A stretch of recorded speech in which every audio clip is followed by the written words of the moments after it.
We have breaking news from Brazil tonight. Far-right protesters storming their country's Congress and presidential palace, insisting the recent presidential election there was stolen. It's all eerily similar to what happened at the U.S. Capitol on January 6, 2021. Tonight, President Biden is calling what's happening there outrageous. Marissa Parra reports.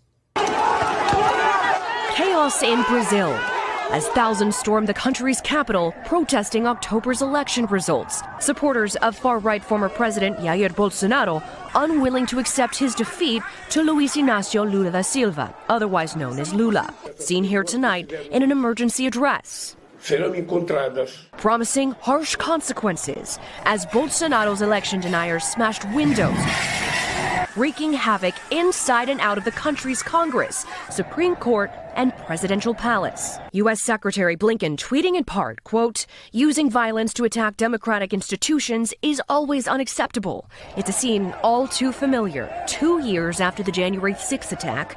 Only this time, Brazilian lawmakers largely weren't inside, and Brazil's new government is already in power, with Lula's inauguration just 1 week ago."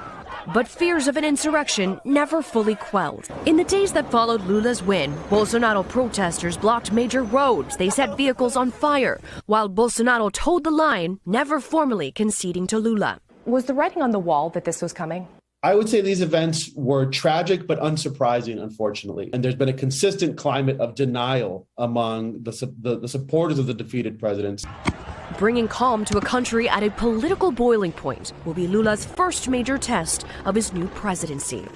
While the fighting is hot on the ground, a war of information or disinformation battles it out in the airwaves. Russia made some big claims today, saying to have killed up to 600 Ukrainian soldiers during a rocket strike in the city of Kramatorsk. And this tit for tat started when Ukraine humiliated the Kremlin with its New Year's Day attack on a base in the occupied town of Makivka.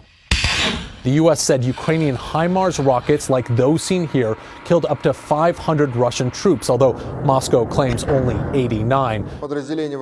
Still fuming from the loss, Russia claimed the recent strike was in retaliation. Ukraine denies anyone died in the attack, and reports on the ground say none of the two closed college dormitories used to house troops appear to have been directly hit or seriously damaged, and there weren't any signs of blood or bodies. Local residents say the attack happened on Orthodox Christmas Eve during Russia's self-proclaimed ceasefire.